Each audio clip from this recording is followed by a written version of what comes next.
Doctor Bhimrao Ambedkar के 134वें जन्मोत्सव के अवसर पर सासनी के नानो रोड स्थित ब्रह्मानंद आश्रम पर मेला कमेटी द्वारा विचार गोष्ठी का आयोजन किया गया। मुख्य अतिथि सांसद अनूप प्रधान एवं सदर विधायक अंजुला सिंह माहौर ने संयुक्त रूप से फीता काटकर मेले का शुभारंभ किया।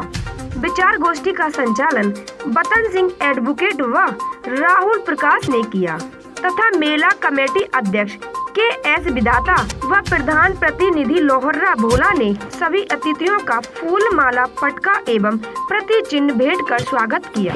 मंचा सिंह उप जिला अधिकारी प्रज्ञा यादव, सीओ सदर चेयरमैन सासनी राजीव कुमार वासनी, पूर्व चेयरमैन संजीव कुमार उर्फ काका रामवीर सिंह भैया जी, जिला उपाध्यक्ष प्रेम सिंह कुशवा, अविनाश तिवारी, डॉक्टर विकास सिंह, जिला पंचायत अध्यक्ष प्रभा सिंह, प्रज्ञा वासनी, विपुल लोहड्या, कुमार रत्नेश रत्न, भूप्रकाश उपाध्याय, निरंजन सिंह पत्रौल, बेंजू शर्मा मौजूद रहे। मंच कार्यक्रम के बाद दर्जनों झांकियों के साथ नगर में विशाल शोभा यात्रा निकाली गई, जिसमें पुलिस प्रशासन की व्यवस्था चाक चौबंद रही।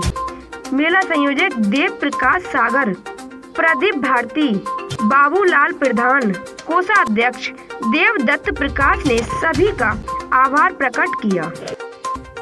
ना लोग वाल्मीकि इस मंच पे होता और ना लोकसभा के अंदर होता। उनकी 134वीं जन्म जयंती का कार्यक्रम हम सब शोभा यात्रा का कार्यक्रम मना रहे हैं। उस अवसर पर बाबा साहब भीमराव अंबेडकर जी को कोटि कोटि नमन।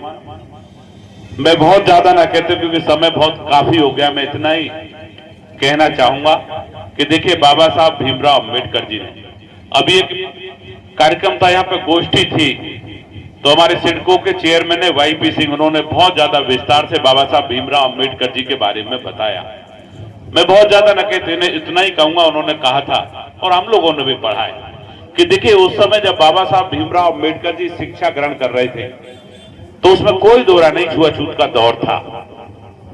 उन्होंने इतना भी कहा कि उस समय अनुसूचित जाति वर्ग के लोगों को पढ़ने की इजाजत नहीं थी, लेकिन उसके बावजूद भी बाबा साहब, क्योंकि बाबा साहब भीमराव अंबेडकर जी के जो पिताजी थे वो सेना में थे, उस कारण उनको एडवांटेज मिला, उनको पढ़ने की व्यवस्था दी गई। लेकिन व्यवस्था कहां दी गई? जहां चप्पल उतरती थी बाबा साहब भीमराव अंबेडकर जी को बैठने की व्यवस्था वहां दी। लेकिन देखिए कि उनके अंदर जो एक पीड़ा थी, समाज की पीड़ा थी, एक उनके मन में भाव था। उन्होंने इतना पीछे शिक्षा ग्रहण करने के बावजूद भी अभी बताया कि उन्होंने 35-36 डिग्रियां विदेशों से जाकर भी लेने का काम किया है।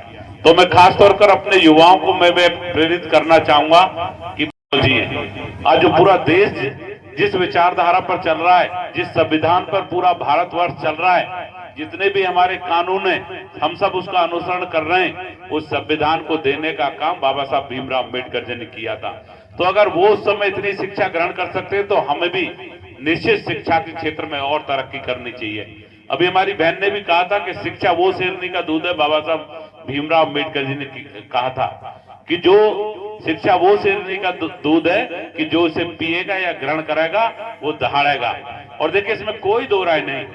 अभी IAS के मना रहे हैं, जगह जगह शोभा यात्राओं का आयोजन हो रहा है और सभी लोग बड़ी विनम्रता से एकजुट होकर बड़े अनुशासनात्मक तरीके से इस शोभा यात्रा में सहभागिता करने के लिए उपस्थित हुए हैं।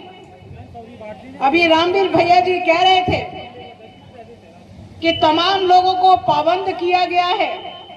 मेरी बात SHO सासनी से 2 बार हुई इस विषय पर और मैंने उनसे कहा कि बाबा साहब को मानने वाले लोग विनम्रता के साथ साथ बुद्धिमान होते हैं, पढ़े लिखे, योग्य और संस्कारी होते हैं। उनसे किसी भी तरीके की दिक्कत हूं कि अगर मैं यहां से विधायक हूं तो ये बाबा साहब की देन है।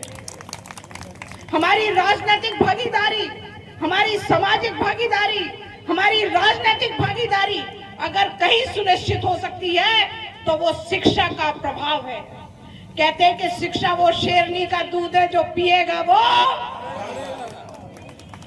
शिक्षा वो शेरनी का दूध है जो पिएगा वो राम हुए और जब उनके बारे में लिखने का वक्त आया तो दलित समाज में पैदा होने वाले बेटे ने महर्षि वाल्मीकि जी ने रामायण लिख दी। महर्षि वाल्मीकि जी ने रामायण लिख दी और जब द्वापर युग में भगवान श्री कृष्ण और महाभारत की बात आई और उसे लिपिबद्ध करने की आवश्यकता महसूस हुई तो दलित परिवार में पैदा होने वाले बेटे वेद व्यास जी ने महाभारत का सृजन कर दिया।